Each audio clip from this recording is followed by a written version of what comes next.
नमस्कार साथियों, नवीन संवर्ग में अध्यापक संवर्ग की नियुक्ति के पश्चात सबसे पहला प्रश्न ये है कि हमारे जो 7वां वेतनमान प्राप्त होगा उसकी गणना हम कैसे करें। आइए हम इस वीडियो के माध्यम से 1 मिनट के अंदर अपने 7वें वेतनमान की गणना कर सकते हैं, भले वो प्राथमिक शिक्षक हो, माध्यमिक शिक्षक हो या उच्च माध्यमिक शिक्षक, सभी 1 मिनट के अंदर अपने वेतन की गणना कर सकते हैं। अध्यापक संवर्ग के लिए वेतन की गणना करने के लिए आप इस वीडियो को अंत तक देखें, ध्यान से देखें और एक एक उदाहरण को समझें। उसके आधार पर आप किसी भी व्यक्ति की या खुद की 7वें वेतनमान में वेतन की गणना कर सकते हैं। यदि वीडियो पसंद आता है तो उसे लाइक करें, शेयर करें और सब्सक्राइब करें। आप वीडियो को पूरा अवश्य देखें। आज के वीडियो में हम मुख्य रूप से देखेंगे कि सबसे पहले हम ये देखेंगे कि किस प्रकार 7वें वेतनमान में वेतन निर्धारण कैसे होगा, 7वें वेतनमान में HRA कितना मिलेगा, महंगाई भत्ता कितना प्राप्त होगा और अन्य कोई लाभ होना है तो वो कितना होगा। साथ ही 7वें वेतनमान में कटौती कितनी होगी, NPS की कटौती कितनी होगी, बीमा सह बचत की कितनी राशि कटौती होगी और वृत्ति कर के रूप में किस प्रकार हमारा कटौती किया जाएगा। इसकी जानकारी हम आज इस वीडियो के माध्यम से देखेंगे। अध्यापक संवर्ग को जो 6वां वेतन प्राप्त हो रहा था उसका जो पेमेंट है वो निम्नानुसार है। 5200 से 20,200 और ग्रेड पे 2400 था। दूसरा 9300 से 34,800 और ग्रेड पे 3200 था। इसी प्रकार ग्रेड पे 3600 तथा ग्रेड पे 4200, इन चारों पे बैंड पे हमें अध्यापक संवर्ग के सभी कर्मचारियों को वेतन आज की स्थिति में प्राप्त हो रहा था। 6वें वेतनमान में HRA अध्यापक संवर्ग को नहीं दिया जा रहा था, परंतु अन्य सभी कर्मचारियों को 6वें वेतनमान में HRA गृह भाड़ा भत्ता दिया जाता था, परंतु अध्यापक संवर्ग को नहीं दिया जाता था। पर 7वें वेतनमान के निर्धारण में HRA की पात्रता बनती है, तब हमें HRA प्राप्त होगा। तो हम HRA की दरों के बारे में जानना बहुत ज़रूरी है। तो वो दर इस प्रकार हैं। यदि 7 लाख से अधिक आबादी वाले नगरों में निवासरत हैं तो HRA के जो है 10% की राशि प्राप्त होगी। यदि 3 से 7 लाख तक की आबादी वाले नगरों में निवासरत हैं तो 7% की राशि HRA के रूप में प्राप्त होगी। 50,000 से 3 लाख तक की आबादी वाले नगरों में निवासरत हैं उसके लिए 5% की राशि है और 50,000 से कम आबादी वाले नगरों में निवासरत होने पर 3% की राशि HRA के रूप में प्राप्त होगी। इसके पश्चात 6वें वेतनमान में वृत्ति कर हमारा पूर्व से ही काटा जा रहा है, जिनकी दरें इस प्रकार हैं। 2.25 लाख से 3 लाख तक वार्षिक आय होने पर वृत्ति कर 1500 रुपये बनता है। यदि वार्षिक आय 3 से 4 लाख तक रुपये है तो वृत्ति कर 2000 रुपये बनता है। यदि वार्षिक आय 4 लाख से अधिक है तो वृत्ति कर 2500 रुपये बनता है। DDO के माध्यम से जो राशि 1500 और 2200 शासन को जाना है उसको कटौती करने के नियम निम्नानुसार हैं। यदि वृत्ति कर 1500 रुपये है उसके लिए प्रतिमाह कटौती वेतन से 125 रुपये होना चाहिए। यदि वृत्ति कर 2000 रुपये है उसके लिए प्रतिमाह कटौती 167 रुपये प्रतिमाह होना चाहिए। यदि वृत्ति कर 2500 रुपये है तो प्रतिमाह कटौती 208 रुपये होना चाहिए। शासन के स्पष्ट निर्देश है कि वृत्ति कर की राशि प्रतिमाह काटी जाए, एक साथ न काटी जाए। इसके साथ ही बीमा सह बचत, जिसका कि लाभ हमें पूर्व में प्राप्त नहीं होता था, परंतु 7वां वेतनमान लागू होने पर हमें इसका लाभ प्राप्त होगा। इसमें तृतीय श्रेणी के लिए अर्थात प्राथमिक और माध्यमिक शिक्षक के लिए 200 रुपये तथा उच्च माध्यमिक शिक्षक के लिए 400 रुपये प्रतिमाह कटौती की जाएगी। NPS अध्यापक संवर्ग के लिए नवीन पेंशन योजना पूर्व से ही लागू है, जो कि हमारे मूल वेतन और ग्रेड वेतन के योग का 10% हमारी वेतन से काटा जाता था और 10% राशि शासन के द्वारा मिलाई जाती थी। 6वें वेतनमान में गुणा करने का तरीका। स्वभावतः इस प्रश्न को सभी के द्वारा पूछा जाता है कि किस प्रकार हम गुणा करके 7वें वेतनमान का निर्धारण करते हैं। प्राथमिक शिक्षक हो, माध्यमिक शिक्षक हो या उच्च माध्यमिक शिक्षक हो, साथ ही इनके अतिरिक्त कोई भी अधिकारी कर्मचारी हो, सभी के वेतनमान में मूल वेतन और ग्रेड पे के योग में 2.57 का गुणा किया जाएगा। यहाँ प्रश्न उठता है, कई लोग कहते हैं कि इसमें 2.62, 2.82 का भी गुणा होगा। ये गलत है। सभी के वेतन में 2.57 का ही गुणा किया जाना है। आइए इस आधार पर हम 6वें वेतनमान में 7वें वेतनमान का निर्धारण कैसे करेंगे, इसको समझने का प्रयास करते हैं। प्राथमिक शिक्षक, माध्यमिक शिक्षक, उच्च माध्यमिक शिक्षक, जैसे हमने पूर्व में बताया, मूल वेतन और ग्रेड पे के योग में 2.57 का गुणा करना है। जो गुणनफल प्राप्त होगा उस गुणनफल को पूर्णांक में परिवर्तित करके 7वें वेतनमान के मैट्रिक्स टेबल में उक्त गुणनफल के अनुसार राशि का मिलान करते हैं। मिलान के लिए गुणनफल से जो भिन्न राशि प्राप्त होती है, अर्थात गुणनफल के अनुसार राशि प्राप्त न होने पर अन्य कोई राशि प्राप्त होती है, तो उससे उच्च वेतनमान पर वेतनमान निर्धारण करते हैं। यदि हमने गुणा 1,716 के मूल वेतन और ग्रेड पे के योग पर किया तो 7वें वेतनमान में 3 वेतन वृद्धि लगाने पर 1,719 का मूल वेतन प्राप्त होगा।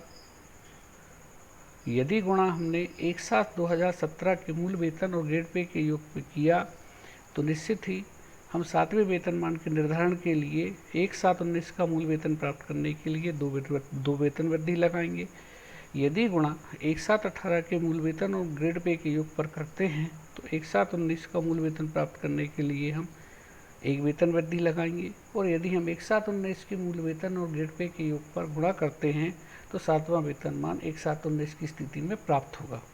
कहने का तात्पर्य ये है, आप शायद 1/716 में गुणा करें, 1/717 के मूल वेतन ग्रेड पे में गुणा करें, 1/718 के में करें या 1/719 के में करें, सारी स्थितियों में मैट्रिक्स टेबल जो आपको देगा 1/719 में वेतन एक सा देगा। इसके लिए हम आगे चल के उदाहरण से इस बात को समझेंगे कि हम कहीं भी गुणा कर लें, परंतु 1/719 को सभी कर्मचारियों का वेतन जो 1/716 में, 1/717 में, 1/718 या 1/719 में प्राप्त होगा, एक जैसा ही प्राप्त होगा। ये मैट्रिक्स टेबल है, इसे आप समझ लें। इसमें पेमेंट 5200 से 20,200 के लिए है और दूसरी 9300 से 34,800 के लिए है। 5200 से 20,200 में हमारे पास जो ग्रेड पे है वो 2400 है और 93 से 34,800 में हमारे पास 3 प्रकार की ग्रेड पे हैं, एक 3200, एक 3600 और एक 4200। इनके आधार पर हम 7वें वेतनमान के बेसिक का निर्धारण करेंगे।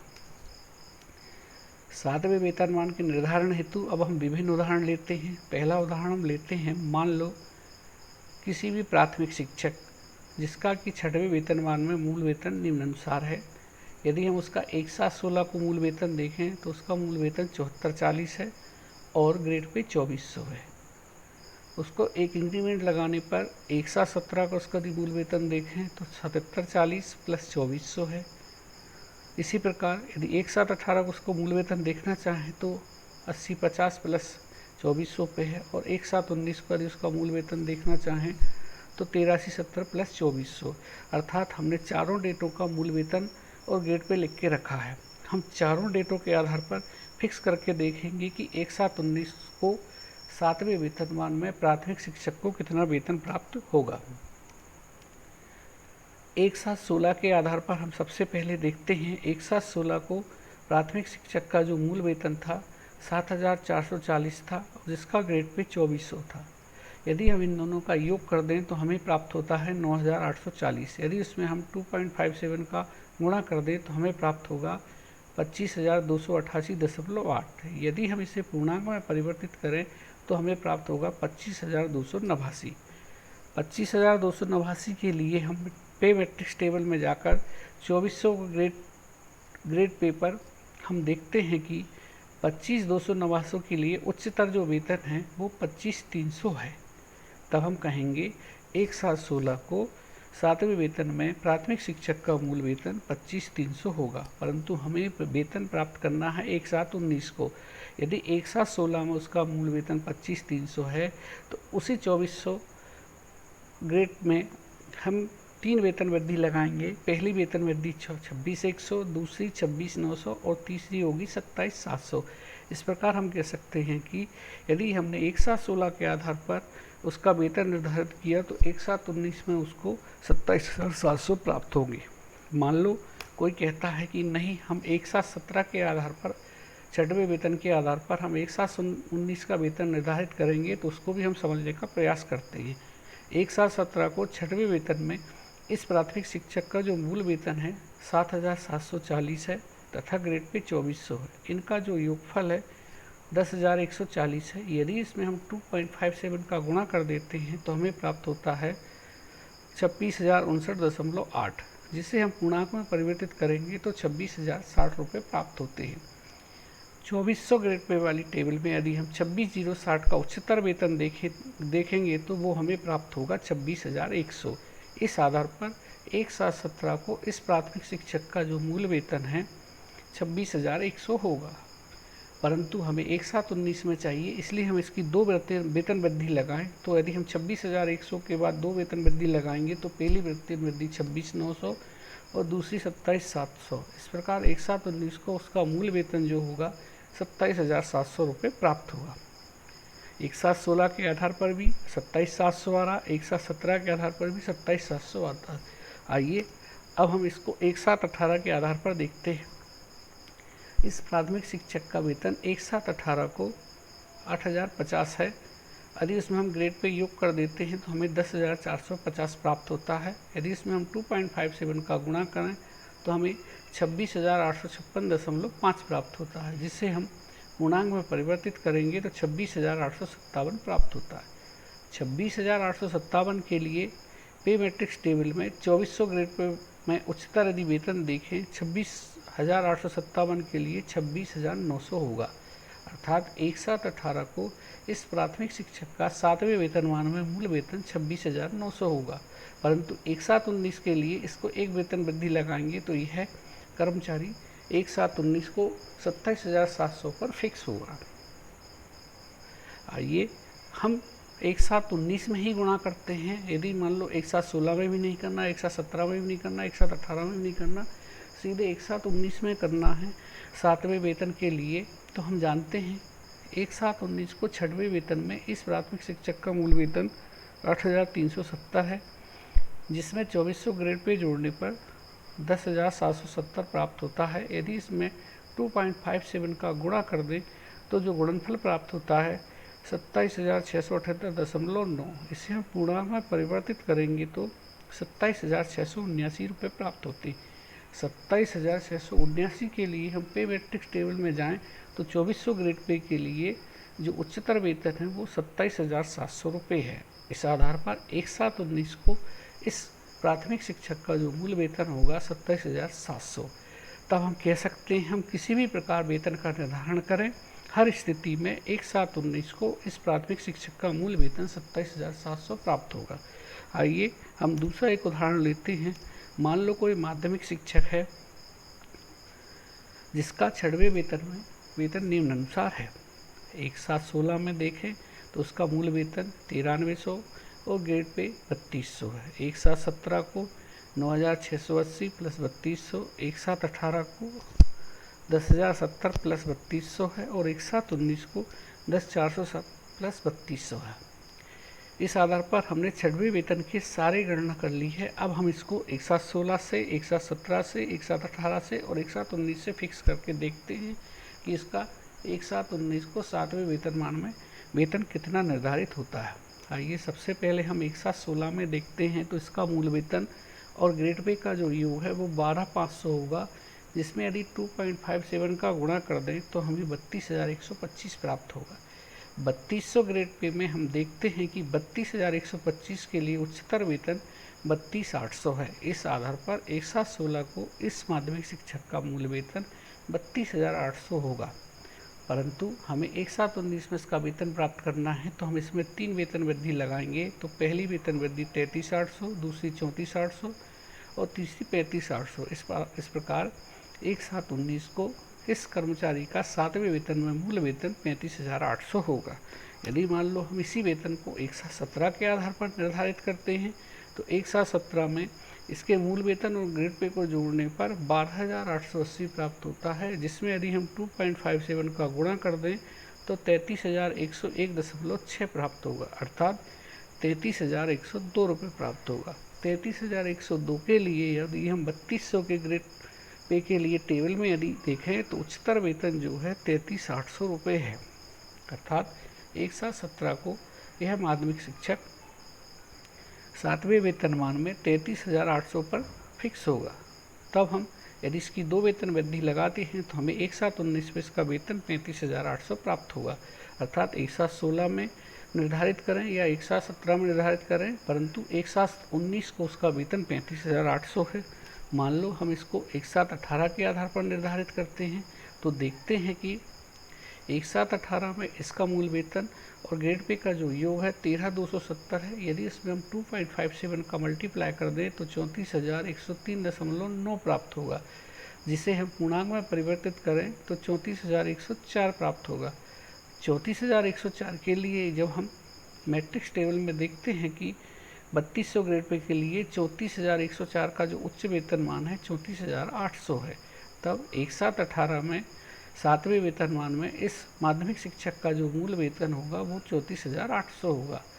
एक साथ 18 के बाद साथ हमें एक साथ 19 का वेतन प्राप्त करना है तो एक वेतन वृद्धि लगाएंगे तो इसी टेबल में 34,800 के नीचे 35,800 है। इस प्रकार एक साथ 19 को इस माध्यमिक शिक्षक का जो मूल वेतन होगा 35,800 प्राप्त होगा। यदि हम सीधे एक साथ 19 में इसके वेतन की गणना करना चाहें तो हम जानते हैं कि एक साथ 19 को 6वें वेतन में इसके मूल वेतन और ग्रेड पे को जोड़े तो हमें 13,670 प्राप्त होता है। यदि उसमें 2.57 का गुणा कर दें तो गुणनफल 35,131.9 प्राप्त होता है, जिसे पूर्णांक में परिवर्तित करने पर 35,132 प्राप्त होता है। 35,132 के लिए हम 3200 ग्रेड पे पर इस टेबल में देखें तो उच्चतर वेतन 35,800 प्राप्त होता है। इस आधार पर एक साथ 19 को इसका 7वें वेतनमान में मूल वेतन 35,800 होगा।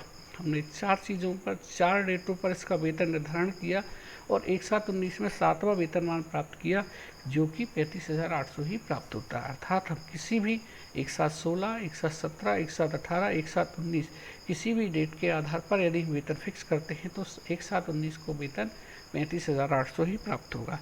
आइए समझने के लिए एक उच्च माध्यमिक शिक्षक का एक वेतन लेते हैं जिसका 6वें वेतन में वेतन निम्नानुसार रहेगा। यदि एक साथ 16 को इसका मूल वेतन देखें 10,230 और ग्रेड पे 3,600। एक साथ 17 को देखें तो 10,600 प्लस 10,650 प्लस 3,600। एक साथ 18 को 11,080 प्लस 3,600 और एक साथ 19 को 11,520 प्लस 3,600 के रूप में प्राप्त होगा। आइए इन 4 डेटों के आधार पर हम एक साथ 19 पर उच्च माध्यमिक शिक्षक के 7वें वेतन का निर्धारण करते हैं तो हम पाते हैं कि यदि हम एक साथ 16 को आधार बनाएं तो एक साथ 16 में इसके मूल वेतन और ग्रेड पे का योग 13,830 है। यदि इसमें 2.57 का गुणा करें तो हमें 35,543.1 प्राप्त होता है, जिसे यदि हम पूर्णांक में परिवर्तित करें तो 35,543 होगा।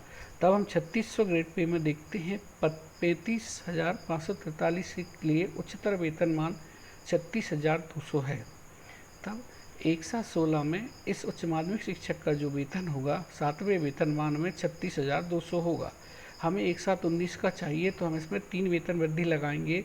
तो यदि हम 3 गिनाएं तो 36,200 के बाद 37,301, 38,402 और 39,603, अर्थात एक साथ 19 को जो 7वें वेतनमान में उच्च माध्यमिक शिक्षक को मूल वेतन प्राप्त होगा वो 39,600 रुपये प्राप्त होगा।